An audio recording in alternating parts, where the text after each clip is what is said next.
Hey everybody, a later start than usual. My apologies, but I want to start off this live stream by thanking the Oakland Raiders for not tweeting. Oh, by the way, hey, YouTube, thank you very much for the announcement that the live stream has started. Finally got it right. All right, thank you very, very much, Oakland Raiders, for not tweeting the Golden Knights' victory against the Sharks. Or wait a minute, did I speak too soon? Let me check real quick on Twitter. Oakland Raiders. I may have. No, I didn't. Thankfully. The latest tweet was 6 hours ago. A kind of a 360 photograph of players, the players they drafted who appeared in the rookie mini camp. Not to imply that there are any holdouts. There aren't. Thank you very, very much. If I click on tweets and replies, nope. Good. Because what the Raiders did before was classless. The Raiders are still the Oakland Raiders until further notice, until they officially finish the stadium. When the stadium is finished and open for occupancy, then the non-relocation agreement takes effect. And at that point, the Oakland Raiders become the Las Vegas Raiders, not before then. So whoever had the idea of tweeting out support of the Golden Knights really screwed up. And I don't care what the reason was. It was not a good idea. But having said all that, I will say this. Congratulations to the Las Vegas Golden Knights for bringing much needed excitement and positive thinking to the city of Las Vegas, to the region that's called Las Vegas Valley, and to Nevada and Southern Nevada in the wake of one of the most horrible tragedies in American history. Literally. Uh, the Golden Knights actually came about around the time we won October, if you think about it. And their energy, their their play, their drive. I gotta admit, it's look, it's a great sports story. There's no other way. There's no way. There's no way to say it. I mean, do you know what the number one trend on Google is? Golden Knights. Golden Knights. You got to give it to Bill Foley, the owner. You have to give it to the people around him who really did a fantastic job of tying into the whole feeling the city, of being the city's heart, of being the city's heartbeat. Not just heart, but heartbeat. I mean, have you seen the photographs of people and the videos of people lined up outside T-Mobile watching the hockey playoffs on big screens? That's exciting stuff. Look, you're not getting that back in San Jose. We're used to having hockey. We're used to pro sports, but Las Vegas, Las Vegas is used to being a place that you visit, not live in. Oakland, Atlanta, Chicago, to a lesser extent San Francisco, but that's changing. You say, what am I talking about? Dallas, heck, even Green Bay. Think about it. Green Bay, Wisconsin has football, but Vegas doesn't have, or didn't have hockey, still doesn't have basketball, football, some years off, but even then it's not their team, okay? The Golden Knights are a quintessentially Las Vegas story. A guy with a lot of money who loves his city and region, wants to give it something it hasn't had before. That, in a sense, was what Sheldon Adelson was trying to do with the Raiders. But the difference is that he was trying to bring something in that wasn't Las Vegas, whereas Bill Foley built something that was uniquely Las Vegas. That's the cool part about it. And it comes at the right time because how What worse could happen than what happened on October 1st of last year? Nothing. And still unexplained. We still don't know what the motive was. Someone does. And not just the person that was the shooter who was deceased. Someone knows. Okay? So this is it's as John Marks just wrote here on my comments, is they needed to do that for Vegas in the NFL. I will agree as any. And hey, John Marks, how you doing? Black Lion Supreme says, San Jose Sharks, what happened? Shaking my head. Hey, what happened was, I'll tell you what happened.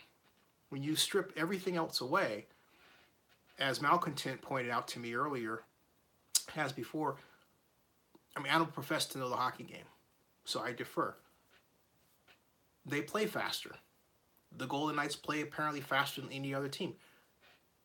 Wouldn't it be exciting if Las Vegas, in its first year as an expansion club, won the Stanley Cup? Wouldn't that just be the shot in the arm Las Vegas needed? It needs that to counter just a slew of negatives, not just the 1 October incident, but also the declining visitor tallies. Do you realize that Las Vegas has and Nevada has the largest number of homeless people per capita, second largest in the entire country? I didn't know that until yesterday. There's a lot of negative going on. It needs a positive. You have casinos that were in bankruptcy coming out of it, but you've got worldwide people nipping at its heels, the reemergence of Atlantic City. All this stuff's going on. Sure, it's one of the fastest growing cities in the country, Las Vegas is, but the growth is that kind of growth that you think, this is the kind of growth that causes me problems. More population, yes, not necessarily more great jobs, more population. Why? Because the people are fleeing California, high-cost California. That's what's happening. All right? So, congratulations to the Golden Knights so far. And I say that because they go forward,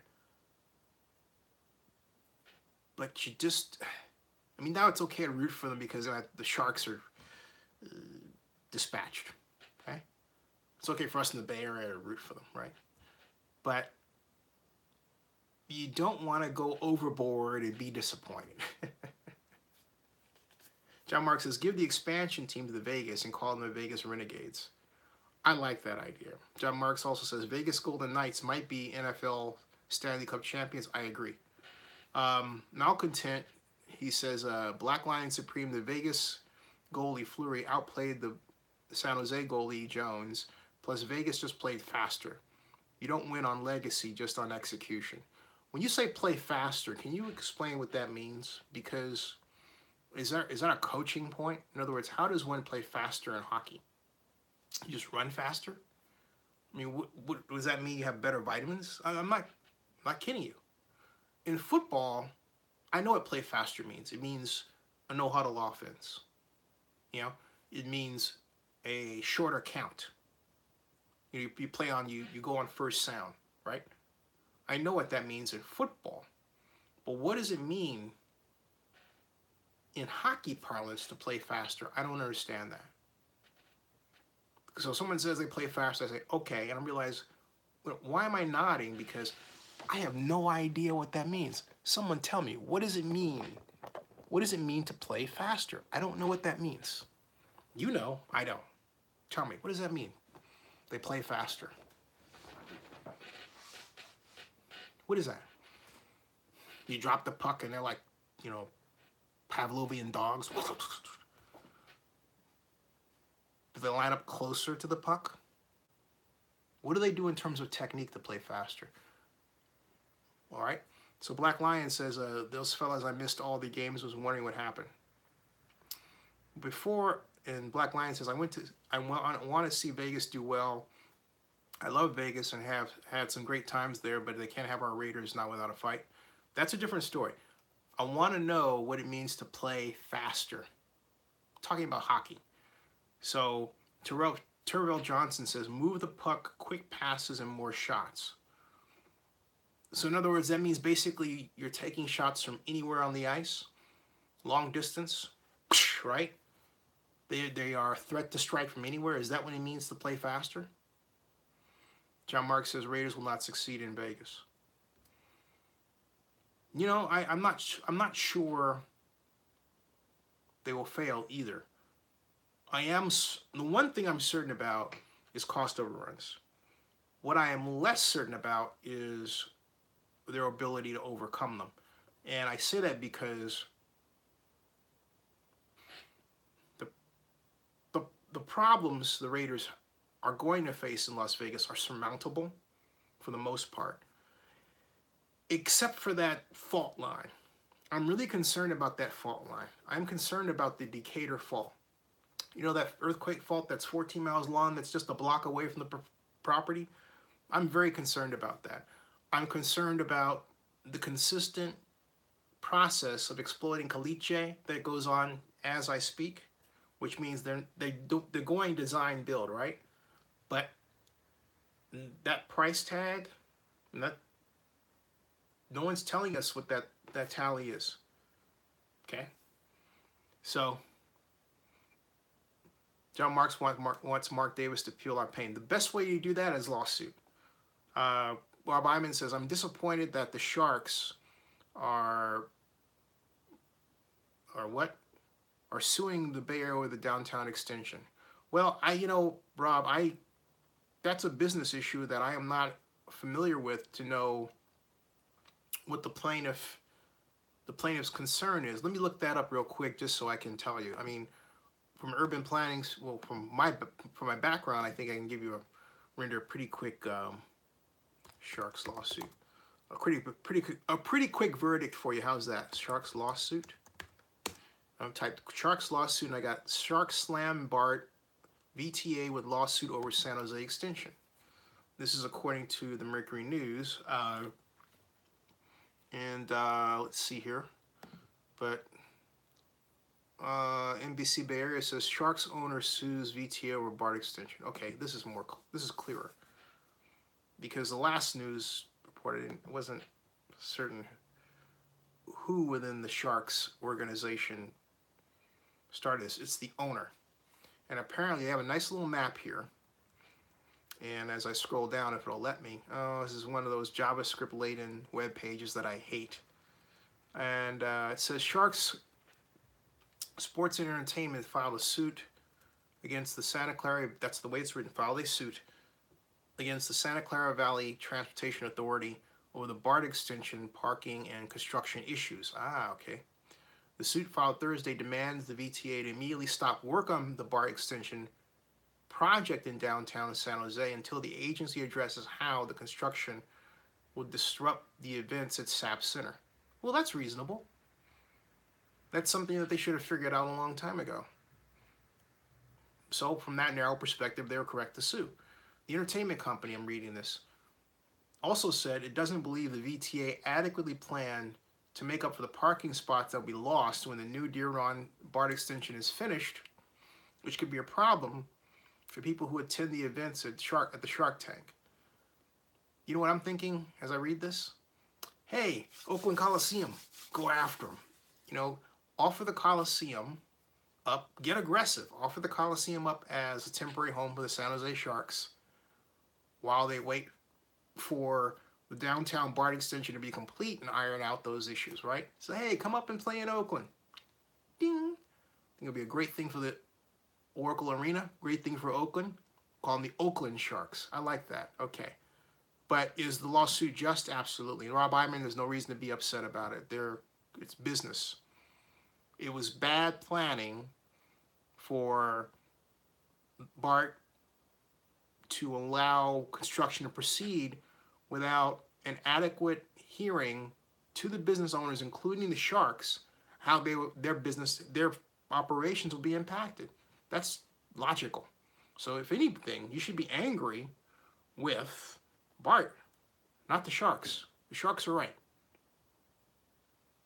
The Sharks are right. Now, Black Lion says, I've changed my mind. I think I would like to see hockey in Oakland. Soccer also. We need to build more sporting events in Oakland. Absolutely. Yeah, we are, I believe, coming up to a point where we're going to be behind the eight ball with respect to sports, with respect to economic development, because not everyone can do tech. Tech rides a wave like anything else. You want to have a series of job opportunities that basically are robust regardless of economic conditions. I know you say that's a difficult thing, but that's precisely the point. That's what economic development is all about. That's why it's called economic development. You're developing a system that will theoretically survive these market changes. You know, prosperity, recession, depression, and so on. Okay? That's the idea. But more to the point of our problem in the Bay Area is that we don't have jobs, enough of them, that provide good pay for low skill. And the modern set of jobs that provide good pay for low skill are jobs that are in hospitality and to a lesser extent manufacturing, but largely hospitality and entertainment and sports. That's one primary reason why you see so many, if you think about it, facilities under construction, be they convention centers like Las Vegas expansion or Chicago's with McCormick Place, I talked about that before, or Orlando, or the Raiders Stadium, or the Moscone Center expansion. Okay? So regardless of the example, the purpose is to have large numbers of people, 20,000 to 70,000 there, and then you sculpt around them the land uses to get them to spend money in your city. That's economic development. You see, it's different from the whole idea of, well, you just build it and the economy happens. No. That's why a lot of examples of sports fail when it comes to an economic development test, because particularly in the 60s, we used to stick a stadium out in the suburb and say, oh, that's economic development, and nothing developed around it. No, you want it downtown. You want it, in the Vegas case, near the Strip, or really with development around it. In the Jacksonville case, you want to build restaurants, shops, high-rise offices, just, quote, a feet, unquote, away from the stadium, or foot away from the stadium. That's the plan with the Jacksonville Sports Complex. All of this is happening around us, and yet Oakland is allowing sports to leave because of an idea that really was started a long time ago that, oh, sports is bad for us, and it's not. Oakland's biggest problem, I'm going to say this straight out, it's tried to run away from its blackness and its artist base for decades. It's like it's ashamed.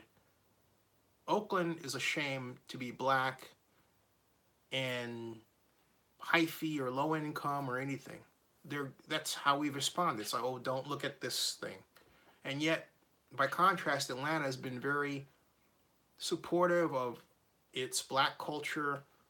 You say, what does black culture have to do with sports? Everything. There's a racial undercurrent here I'm talking about, folks. Sadly. All right? So, hey, how you doing, John Mark says, bring back the Oakland Stompers. I like it. And he also says that Oakland needs an LA Live event center at the Coliseum, like what I was developing. John Marks, go to Google, type Coliseum reboot. Click on the first result. Oakland Coliseum reboot, okay? Black Lion Supreme says, right on the money, John Marks. And he also, John Marks says, I'll call my Oakland Sports Task Force the J. Marks Oakland Sports Task Force Center. Well, all right. Okay. So, point being, all right, now let's move forward, because in our discussion, we have to talk about, well, before I say this, I'll say what Black Lion just posted. Oakland could be a hot city for tourists if they would promote its great culture. Yeah. We run away from it. We used to have something called the Black Filmmakers Hall of Fame. No longer. We we have a great Latino culture that we hide. We hide the stuff that makes Oakland. The mayor talks about Oakland's, secret sauce being its diversity, right? But we don't promote that as part of tourism.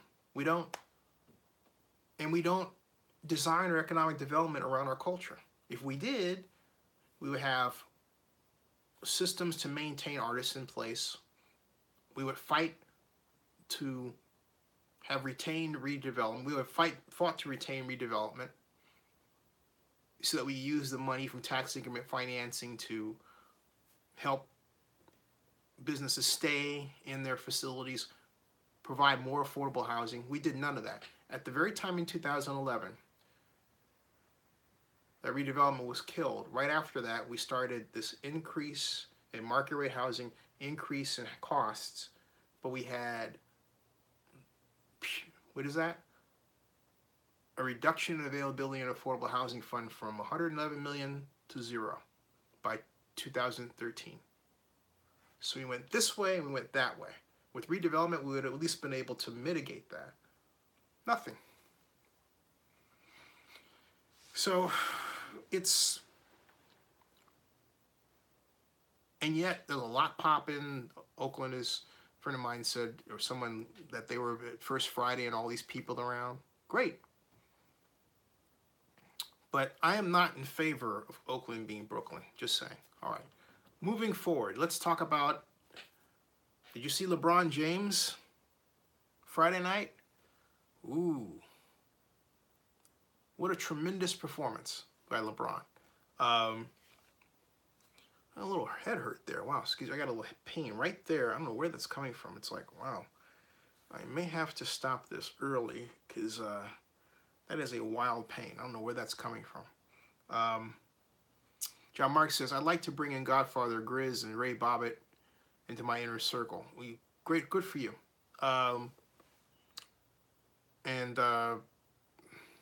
Great. Malcontent, the Cleveland LeBrons. I like that. And when I say good for you, I mean that. Good for you.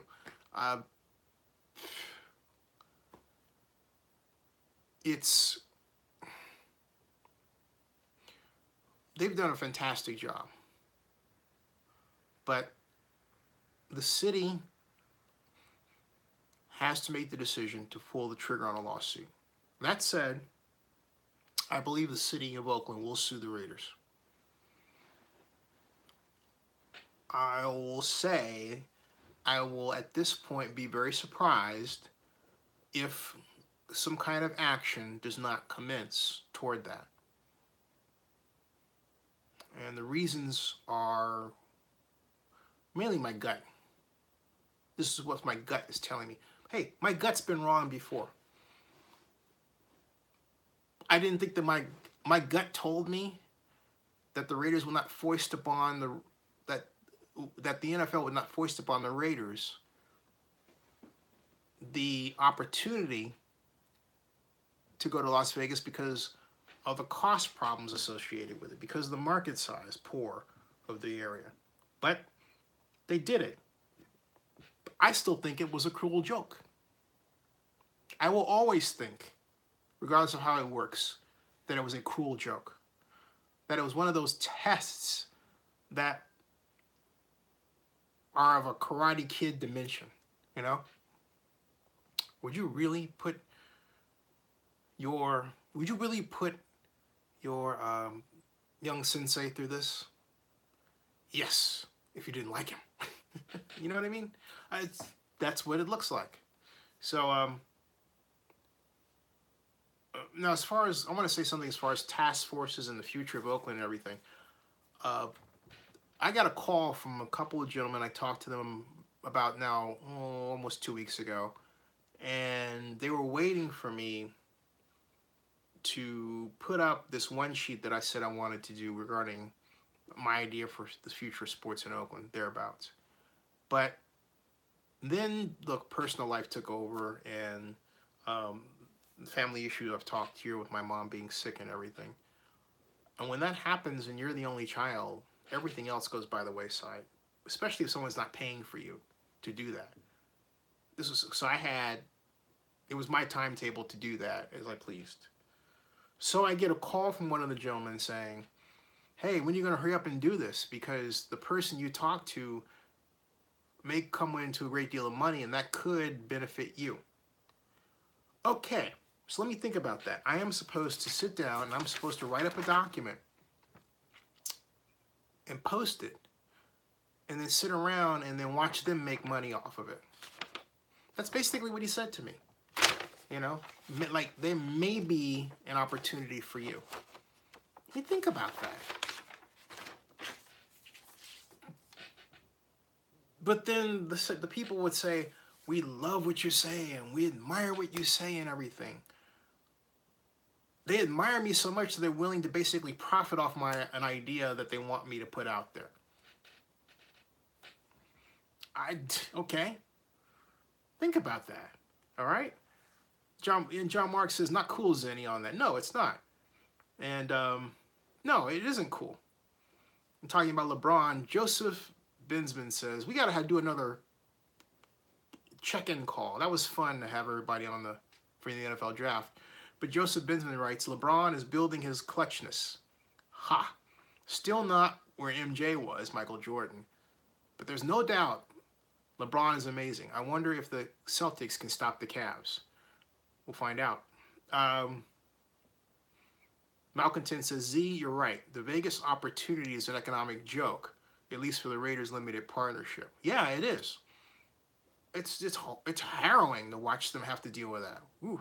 Especially without the use of the tax increment financing zone that was originally planned as part of the Raiders Stadium project as spelled out in the original draft for Senate Bill 1. Ugh. John Mark says, if it was me, I would share the profits with you. Or, you know what, John Marks, I'm saying, look, if they want me to finish this now, pay me. Okay? But don't just call me and say, hurry up. That like there might be in something for you. Well, huh? That's like, you know, and seriously? Look, just because I'm media doesn't mean when I put out something that people have the God-given right to basically use me. Some people seem to think that. Well, you're writing for the public and therefore you have an idea and they have the right to tell you to hurry up and do it so that they can make money off of it. Okay. Right. You know? I mean, it's a community benefit coming from you to make money for them. Right. Okay. Gotcha. Now, I'm not saying I'm gonna not put it out because look, if you think about things I've done in the past, I've done that. Look at Mark Davis, for example. Mark Davis asked me to form a plan to retain the Raiders in Oakland. So not only do I do that, I get one of the best investment banking companies in the world, Piper Jaffray, and I draw up a full-blown plan, financing that the investment banking company blesses and wants to be involved in, okay? I did all that groundwork, including bond amortization schedule at their request, spreadsheets, everything. Detailed numbers that work on any project. And what did I get? I mean, nothing. I got a lot of dissing. The Raiders never sat down with me. But it was a benefit. I just did it.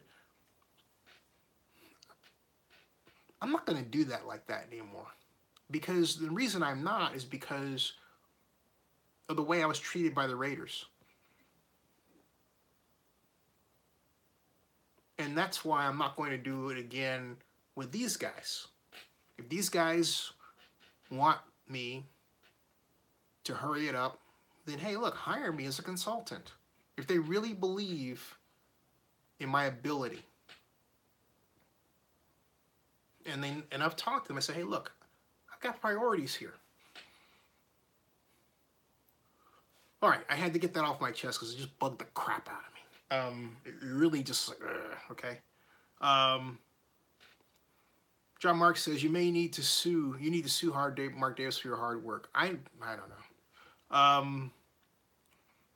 And so John Marks says that's right. They need to pay you, Zinni. Well, yeah. It's just, I mean, they want me to hurry it up. That's just fine.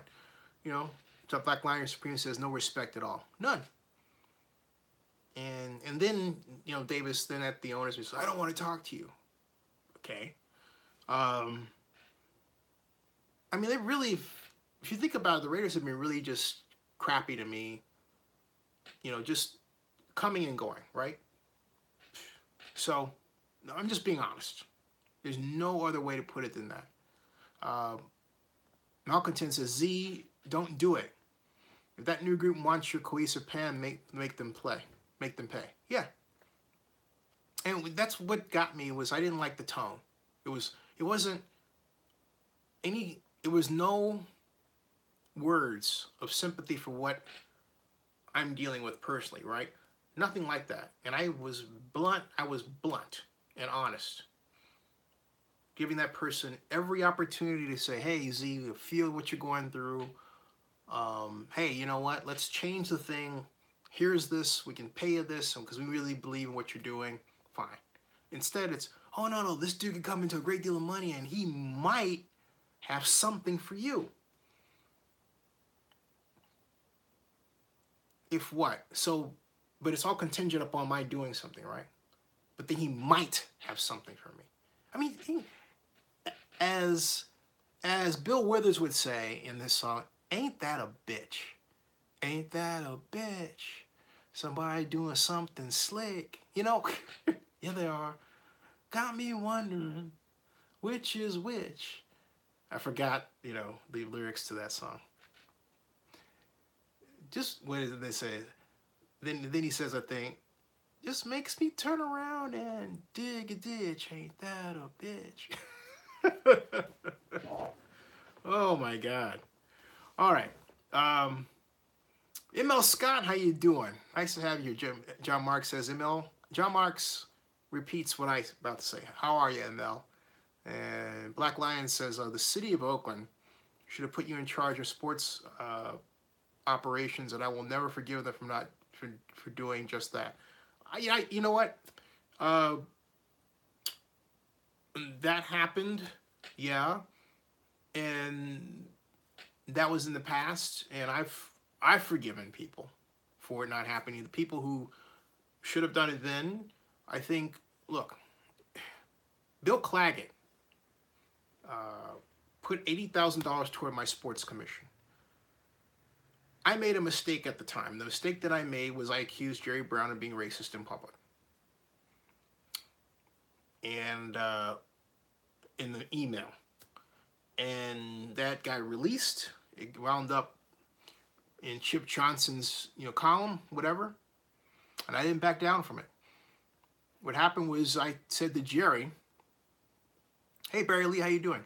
I remember Palm Computer made at the behest of Nancy Hill, then of GMO Hill Holiday. Nancy Hill's a famous ad exec now. But Nancy and her staff designed our Super Bowl bid for us. It was really cool. Football was designed as an integrated circuit. That was our logo. Okay? This is 1999. See, so there was nothing. I mean, the San Francisco Super Bowl bid paled in comparison to ours. I'm sorry, it just did. Considering what little resources we had, what little input, we really kicked butt. But I digress. My point is that Nancy Hill got GMO Hill Holiday, and we had these Palm computers. We had one made for Jerry, and I'm going to give him his, and he goes, oh, you're going to apologize for that email. What happened was that I found out that Ignacio de la Fuente, who sits on the Joint Powers Authority to this day, he was president of the city council at the time. This was the week where that Thursday, and I believe that Friday was October 19th, 2000, year 2000. Yeah. We were to have a JPA meeting that Friday morning.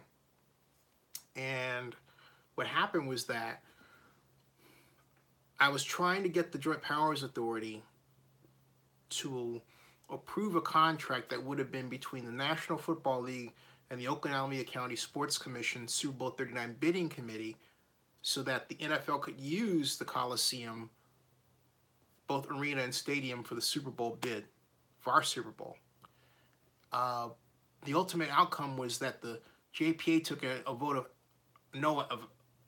basically an action of no action, and the swing vote was Larry Reed, who happened to be the person I made chairman of our sports commission. That's correct. So Larry screwed me, okay, because he wanted some committee position that he thought he was going to get from Ignacio, who was council president at the time, and it didn't happen. So here I am, all right. In the middle of that meeting, I found out from Ignacio that the city was having meetings with sponsors about my Super Bowl bid. The idea that I had, what I put together, if you are aware of the east side of the Coliseum, my bid plan was such that you as a corporation could buy the whole set of luxury suites, everything. The facade, not the suites themselves, but the facade, for $30 million, and put an ad on it, like you could put whatever your ad was going to be. You could basically sheathe that. We had that fabric that's used on buses where you have the ads, and yet if you're on the bus you can see through the sheathing, right? That's what we were going to use. That was my idea, because I had to pay for the third deck of seating, and I was trying to figure out, how do I do this? So that was one way I came up with it. And we had a Super Bowl bid that was going to cost $24 million, which at the time, had we gotten the Super Bowl, had we won the right to host the Super Bowl for 2005, would have been the most expensive bid in NFL history. But we had to have the temporary seats. We had to upgrade the Coliseum to literally host the Super Bowl. Not just the seats. We needed a temporary middle hole where at the 50-yard line to get in and out equipment for halftime shows, because what we had wasn't large enough to do it in an efficient manner. So I contracted with Biggie Crane to give me an estimate. It was going to cost $50,000 to make that temporary hall. Move the seats out of the way. So then I had to figure out how to replace those 3,000 seats. We're going to lose not 3,000 seats. We're going to lose about 1,000 seats. No, thousands. How do we calculate that out? About 400 seats. We're going to lose 400 seats. We're going to lose 412 seats. Excuse me. We're going to lose 412 seats.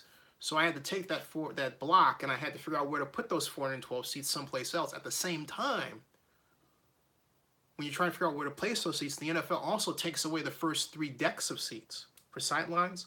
So it makes the seating calculation process and location process that much harder. If you have to build a temporary hole in the middle of your seats, you're taking out a section of seats. And the NFL is going to come through and they're taking away 3,121 seats for sightline reasons. And that's the problem. That's one of many problems I faced. Worked it out. So the point that I'm making is that Jerry never talked to me about my plan. They had other people talk about it, and they said it wouldn't work. But no one had me in the meeting to explain why it would work. At the time, Dina McClain, who was the head of the Joint Powers Authority, she is in Scott McKibben's current role, right? She said, and I quote, and I was there when she said it, this was after I came back from the NFL workshop that same year, 2000, and Larry Breed, myself, Scott Haggerty, Susan Marinici had a meeting with Donna, I forgot Donna, she was the assistant county administrator. We're all in the same room. And Dina, I was talking about sports sponsorship, and Dina says, I just don't get this thing of sports sponsorship. She said that. She's running the Coliseum as executive director, and she said that. And I almost fell out of my chair. I looked at Sky Haggerty and I said, am I believing this? And I was flabbergasted. I will never forget that day as long as I live. That was, I believe, if memory serves, it was August 25th of 2000. It was like a Thursday. It's like the third, I believe it was the third Thursday in the month, somewhere in there, on August, in the afternoon. And I just almost, I literally fell out of my chair. Couldn't believe what I was hearing. That's the kind of situation I was in, okay? So, I mean, and I say this because you say, hey, you know, the city should have done da-da-da-da. Yeah, they put me through the ringer. And it's a book that I should write. It's a movie that should be made because, I mean, it had Carl Weathers involved, and I reminded Carl Weathers of that later. Carl Weathers, God bless him, I wanted Carl Weathers to be the spokesperson for our video, right? Raider and all that, Apollo Creed. He wanted 100 grand. I didn't have that kind of money. I told Carl later, I said, man, I wish I had. He was worth every penny, okay? I just didn't have it. And it was this part of me that was hoping that Carl would just say, well, man, I understand what you're doing. Let's work out a deal. You can pay me down the way and, you know, that sort of thing. But having Carl Weathers involved would have just been so cool. And it was fun to be able to see him on the red carpet for the NFL draft in Philadelphia and sort of bring that up. Hey, Carl, man, I almost had you in my video for the Super Bowl. Oh, yeah, that's right. I mean, because we didn't have it was amicable. I understood, hey, he's an actor, he wants to get paid, he's a name, right? I kind of understood it. At the time, I was a little angrier than I let on, but whatever. Okay. So, but they never, what happens in Oakland is that if I have an idea, they don't ever give me a chance to sit down and explain the idea or discuss it. That only happened once, very recently, and I'm glad it happened because I was able to call out a problem. I can't say what that discussion was, but I can say recently it happened and I was able to say, hey, look, here's the issue. But I can tell you, in the case of Ignacio and Jerry, my sponsorship, they didn't bring me in a room and said, hey, Zenny, give us a presentation how this works. They thought they understood it. They didn't. Okay? Now, in the case of the Raiders and Mark Davis, they didn't sit down and give me a chance. In the case of the city of Oakland, when I came up with the plan for Mark Davis, did the mayor sit down with me? No. Pat Cashman, who was one of her consultants, I've known for years, you know, I called him, he called me back and goes, we discussed your plan in the meeting and it won't work. I said, you guys are full of shit. You didn't have me in the meeting to explain my plan, and yet you're saying you're discussing my plan. He goes, well, a plan can hold up on its own. I said, no, it can't, because there's always some way that you're going to misinterpret something. If you don't have the courage to talk to me about it, then you don't know it. And in the case of the stadium plan, which was, I mean, there's a lot that they didn't know. They didn't know it was based on what was done in Cleveland. They were under the impression that had never been done before. Okay. So that's why when I had this other meeting, I told the person, I said, look, you know what? I see where this is going. I'm going to stop this here right now because I don't like the way this other person is talking to me. I was going to stop the meeting, and then the person who called the meeting insisted to go forward. And everyone who came away from that agreed that the other person wanted me to talk to was behaving inappropriately. Okay? That's what happens when you have a meeting that's straight up, you meet your detractor, and you can call out what they don't know. All right? So from that perspective, yeah, you're right. They're always afraid to talk to me. All right. So, all right. So there's some comments here I won't bother reading out loud. Some I will, but Black Lion says, this must be our finest hour as Raider fans. John Marks, prepare for this final battle. John Marks says, August 20, 2000, I was living in San Leandro.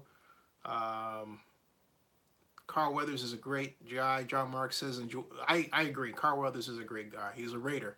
Malcontent says, Z, it's almost as though Jerry never wanted your Super Bowl to succeed in Oakland. That's something Gene Kwan might have done since she didn't understand the value of pro sports to the community.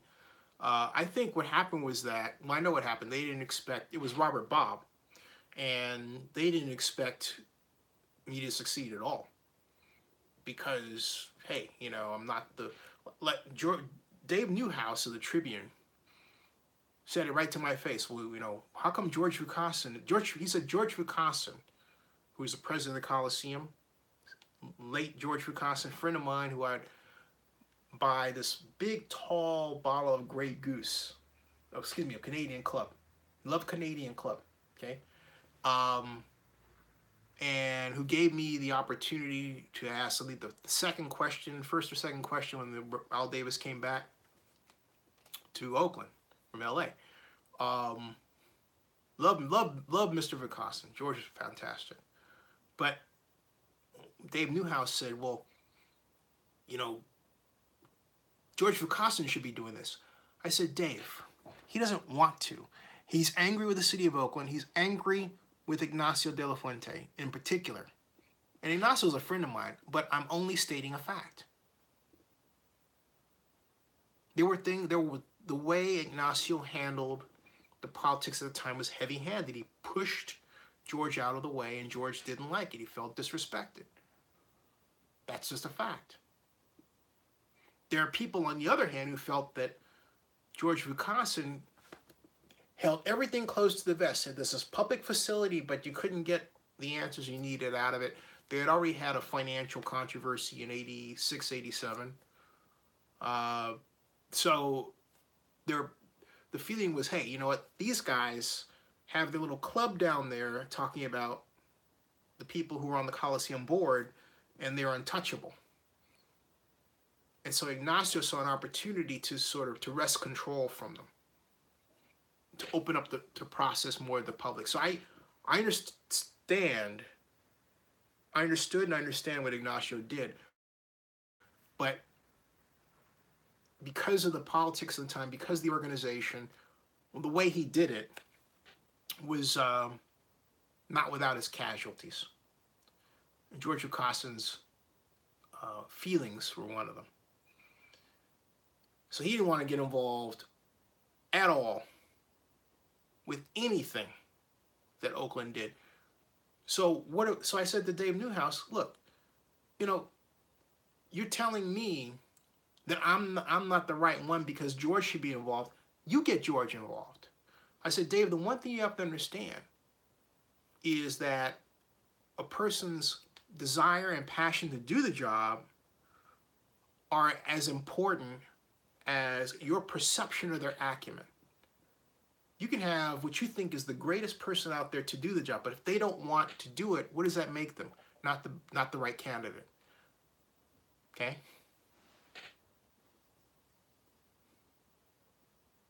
So, there you go. So, John Mark says George Vukasin's a great guy. He is. Black Lion says, and so am I angry with the city of Oakland, my hometown, and my parents' hometown. Malcontent says, and they didn't expect you to succeed and didn't care to see if your plan might succeed. That's also disrespect to you and the data and the process. Yeah, and Malcontent, it's happened over and over again. That's why I just said, you know what? With these guys, that's where this stops. If you guys are watching this right now, and you may very well be, you know what I'm trying to say. If you want me to hurry that up, and you expect to have some deal or whatever, hire me as a consultant. That's only right. There's nothing wrong with that. But I've done quite enough for the public. And I've done quite a lot. I mean, quite a lot. Now, something needs to be noted. The Mark Davis idea, I wasn't working for the city of Oakland in this guy's, okay, media, when he asked me to come up with a Raider plan. When I worked on the Super Bowl, yeah, I was paid to do that.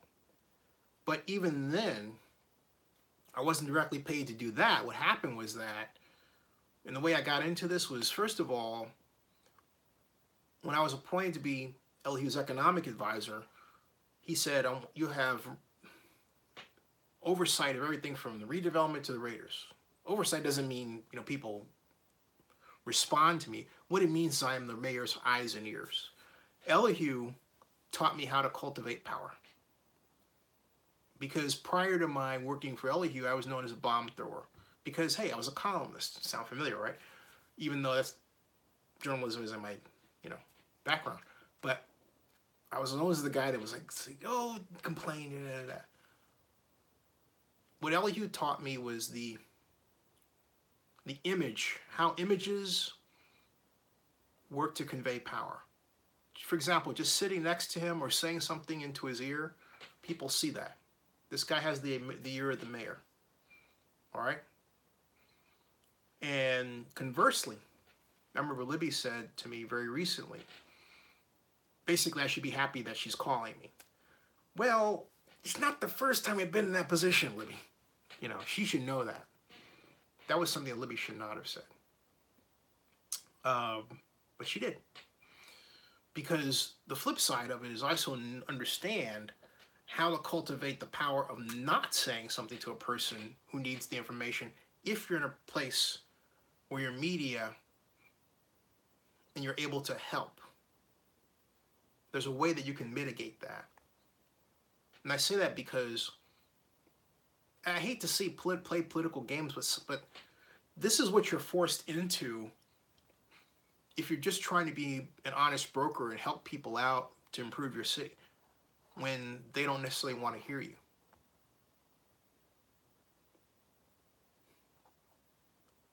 The bottom line is that in a perfectly ran city, every idea should be considered as having equal value starting out. You analyze it, and then you understand, you figure out whether it works. No one should have more power than the other person. That's the ideal setting. But the reality is different, okay? There should be this intake place where you can write your ideas. We had that with Oakland Sharing the Vision. 500 people came to the Oakland Convention Center in 1990. That's how I met a lot of the people that I know to this day. It was a great day in Oakland. We wrote goals and objectives for the city that lasted for about, I would say 10 to 15 years. Technically, they still last to this day.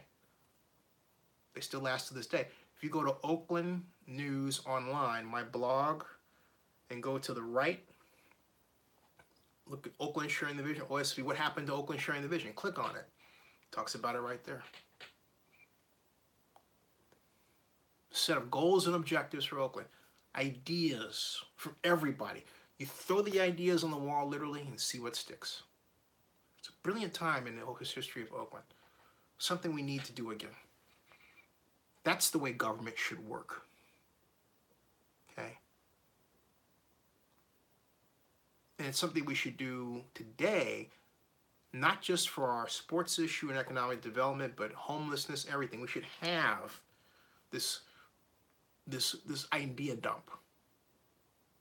They flesh out the approaches, and then once done, implement them immediately. Okay. So, John Marks, I disagree with you. John Marks wrote that Oakland has a bunch of clowns as politicians. No, they're not clowns. They're well-meaning people. They're you and me. They're people who dear friends of mine. I don't agree with how they do things, okay? To a person, no, because everyone's different.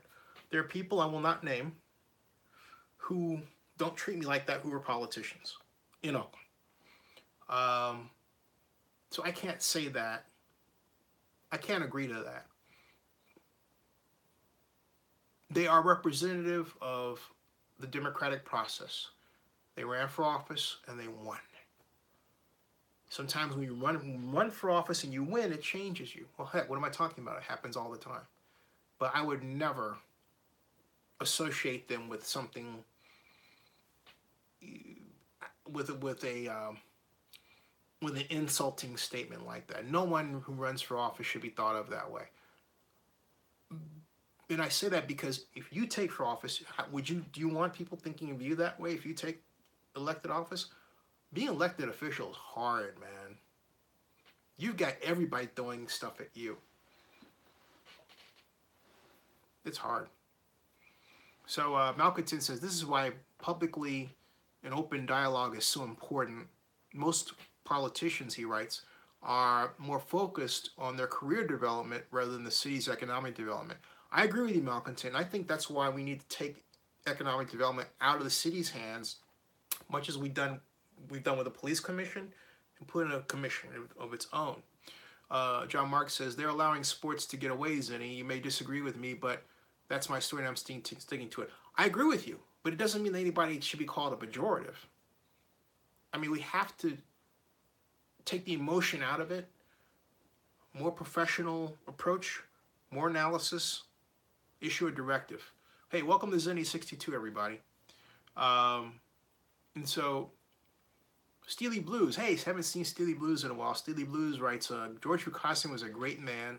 Yes. He was instrumental in getting the Raiders to return to Oakland from Los Angeles. Yes. He was someone who actually got things done, unlike these useless Oakland politicians. I agree that he got things done. I don't agree that politicians were useless. What Ignacio did was he formed the JPA as it is. He had the right idea. Again, the execution, clumsy? Absolutely. But he had the right idea. He said, it's our money now. And the reason why he said that is because, look, the PSLs didn't sell. And so guess what? The city and the county had to cough up the money that they have to cough up today. $10 million each, $20 million total. That's how that started. The problem with the JPA was that it ushered in an era where politicians had too much say over it rather than the right amount. Do you realize that the original Coliseum enabling legislation called for a 20-person advisory board that has never to this day been implemented fully? It has not. It has always been heavily weighted toward politicians, or at least, 50% weighted toward politicians. Take it out of the politicians' hands.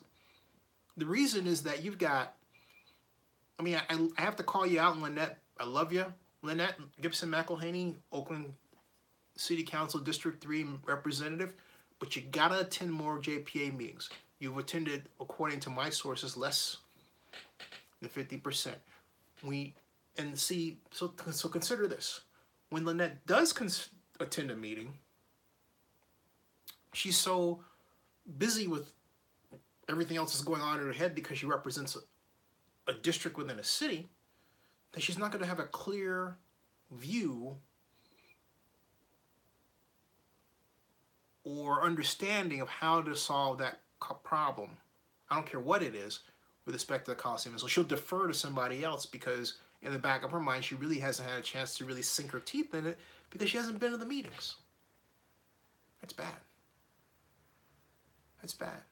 So we need a commission to operate economic development in Oakland. We need focus. We can't expect to get it perfectly from elected officials. The elected officials can appoint who they want, who have more time to, be involved and sink their teeth into that, and we can move forward with a better system. We don't have that. So, Black Lion says, John Mark says, I don't mind being, Joseph Benzo says, Joseph Benzo says, staying not corrupt or being honest seems hardest for politicians. John Mark says, I don't mind being a clown. If I was in office, I'd be an honest politician. John Mark says, I agree with Steely Blues. Black Lion says, if I ran for office in Oakland and didn't do everything in my power for the betterment of the city, I should be called out for it, and my intentions should be questioned. John Marks follows with, the only reason why the PSLs didn't sell in Oakland is because they made it a 10-year PSL when you need the PSL lifetime license. That wasn't the reason, John Marks. The PSLs didn't sell because they were too expensive. Started running credit cards, and the credit cards didn't clear. Okay.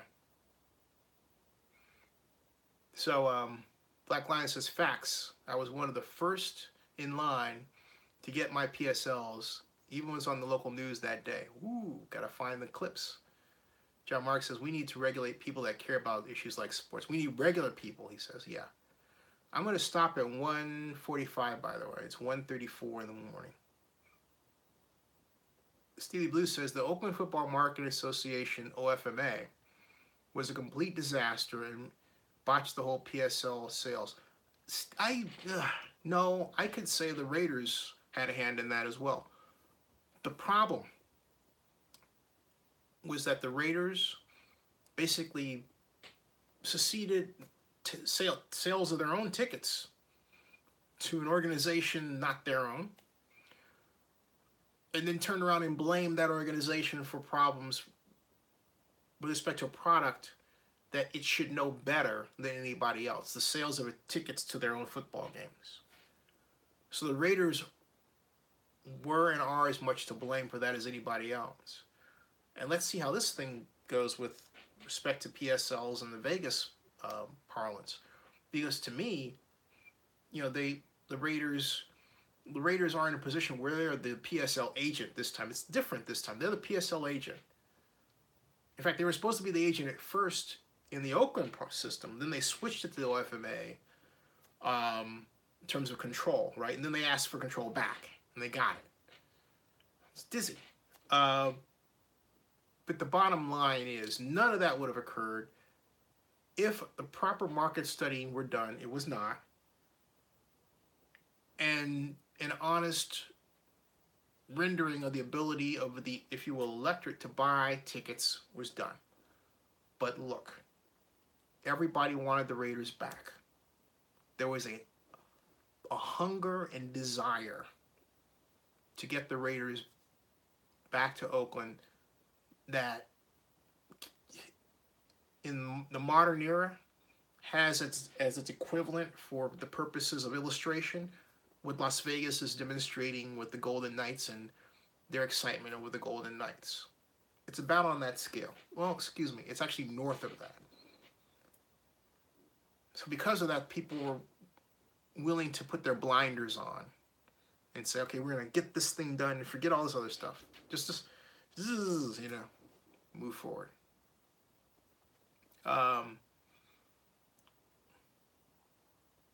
Lion says, I put down my deposit and found out that it was going to be a 10-year commitment later. Right. See, again, it was the cost. And again, a number of people, they bought their deposits, right? Just as they're buying these $100 deposits now. But when the Raiders actually started running the credit cards for the full amounts, that's when the decline started, and that's when the problem started. They only raised $56 million. They needed $83 million to clear the cost hurdle for the bond issue. Didn't happen. The rest is history. The question in the Vegas sense is, hey, what will happen if they don't raise $250 million? Who pays? Looks like Clark County pays to me, not the Raiders. There's nothing in the legislation that points the arrow of responsibility for payment to the Raiders.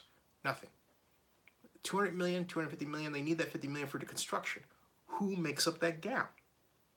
It does not spell out in black and white that the Raiders make up that gap. The legislation, however, does say that the stadium authority has to reimburse the Raiders for costs. Ooh. Mark Arnold, the stadium authority's attorney, said, hey, you know what? The Raiders are the ones that are responsible for figuring out the calculations for the costs. And the stadium authority let them get away with that. Cha-ching goes the public money. Cha-ching goes the public money. There you go. Okay? Malcontent says, by the way, no politician name calling necessary, but just because they won an election doesn't mean they should operate in obscurity and develop public policies in a black box. I agree with you. But I'm going to say, I agree with you. I'm going to say something that's in a second break for this controversial. Hold on a second. ML Scott says, a lot of people thought that $100 deposits for season tickets, I think Mel Scott says a lot of people thought that $100 deposit was for season tickets and didn't understand the PSL process. ML, you're absolutely right. Now, I'm going to let you in on something, Malcontent, regarding that they shouldn't operate in obscurity. I agree with you. They should not. But here's the dirty little secret. They do. All over the country and all over the world. All over the world. Okay? And it's because there's a feeling among some that the reward for doing the kind of high pressure work they're asked to do for the money that some of them don't, for the money that they don't make, all right? I'll give you an example of what I'm talking about.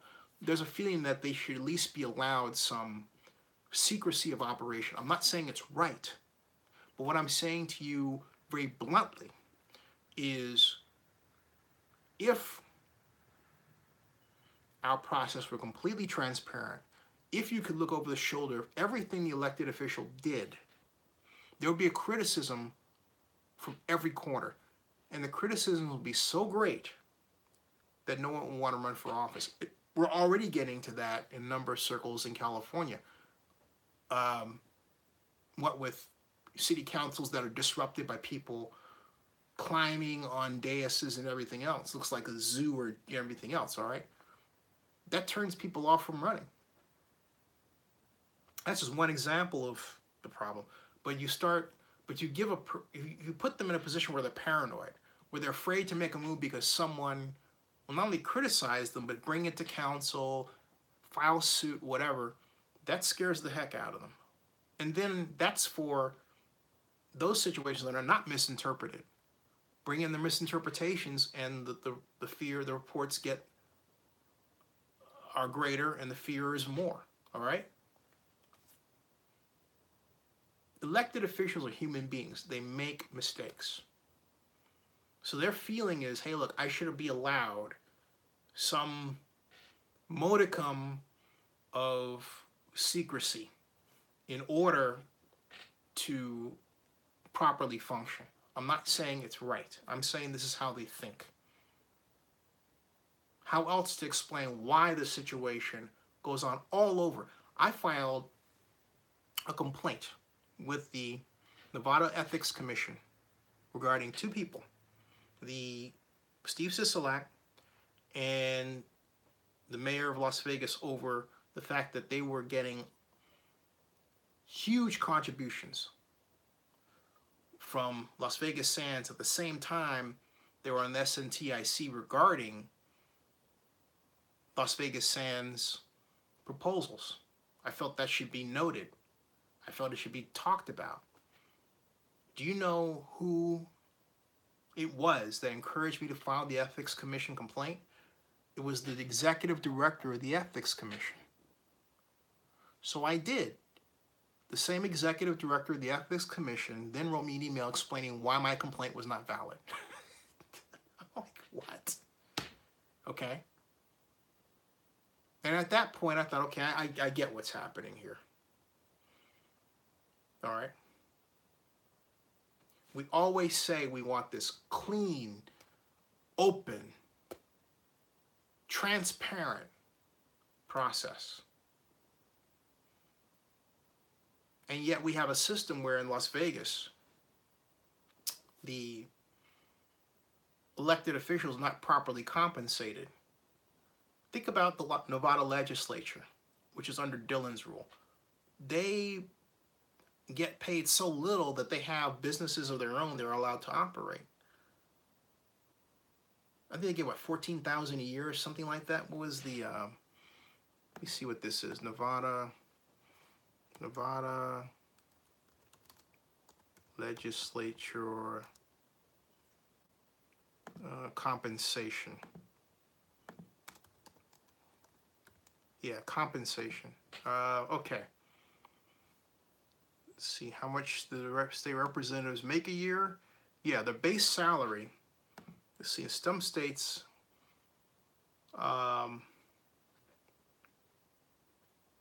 doesn't say here. What is it? Senators? Nevada legislature makes. Oh, here it is. They make $151 a day for. This actually isn't so bad. They make sessions. Was it $151 a day? Is that cost benefit analysis? No. Dual employment and financial disclosure requirements.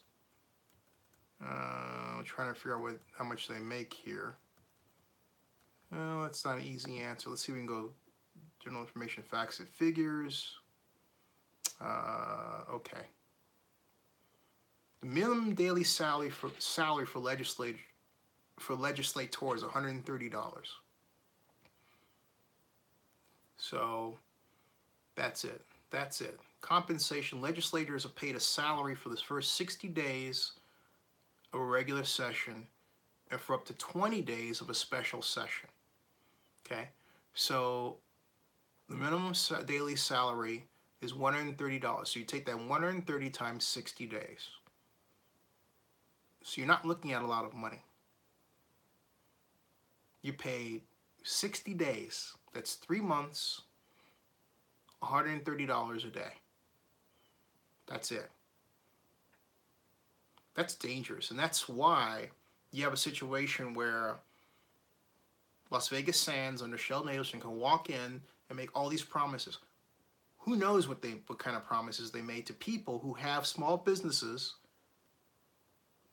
that they're running while they also serve as senators and assembly persons. That sets up, that invites corruption. Okay? This is happening right now. Okay? But are they bad people? No, they're not. They need to be paid much more. They need to be paid a living wage that discourages them from the need to have an outside salary. Okay? We're in Oakland and throughout California, we're starting to run into the same problem because of the housing costs. It's not a great situation, folks. And until we get these housing costs under control and the legislature compensation, that situation is going to be as it is for a while. So, anyway, Malcolm says, of course, I understand the mechanism, but just because that is standard does not justify it. Perhaps they shouldn't try to make public leadership a career. I disagree. Public leadership should be a career. It should be. Because if you don't pay people, you're not going to get the best performance out of them. It's illogical to think that that's the case. It may be noble, but look, what does it say? There's no nobility in poverty, was the line from Wall Street. It may be noble, but it will not produce the optimum legislative performance that we deserve as people. You need to pay them. We had this conversation years ago in the city of Oakland. We had a part-time council. We made it full-time. Because the argument was, hey, look, I got problems as a council member that require my full-time focus, and yet I'm being paid and asked to treat this as a part-time job. It's not a part-time job, it's full-time. It's also why I got into a debate with Annie Campbell Washington when she said that she was taking this part-time job. It wasn't really part-time. That's another story. Anyway, I'm going on, and it's 1:48. I'm starting to Let's actually close this out because I'm running a little over time. And Joseph Biz says, if you want to serve people, why wouldn't it be career? Right, that's exactly what I'm saying. Black Lion says, Oakland has never took advantage of the popularity of the Raiders as they should have done. That's true. And John Davis says, how do you stop elected officials giving out contracts to those that get kickbacks when they get elected? You want to eliminate the kickbacks. You have the ethics, but you also have to eliminate the financial need for that. You have to pay them. Because I'm telling you, again, no one knows what kind of deals Adelson cut to get those votes for the stadium. They don't have to disclose those, but they got them. And then guess what? The people that made those votes, they're out of office now. So Joseph Bismuth says, Ted Kennedy had a great life being the Lion of the Senate. Black Lion Supreme says, it should be a career, but that doesn't mean the people in place are right for that position. I agree with you. All right, folks, this is something we could talk about for a long time. I'm going to say I'll see you all tomorrow, Monday, and I will talk to everybody. I'll get to your comments later. If you have something you want me to chew on, send me an email, zenny@zenny62.com. Good night, everybody. As John Marks will say, you bet your last money it's all going to be, and it's been a stone gas. Thank you. And I'll talk to you all later. More news tomorrow. Okay, thanks again. See ya.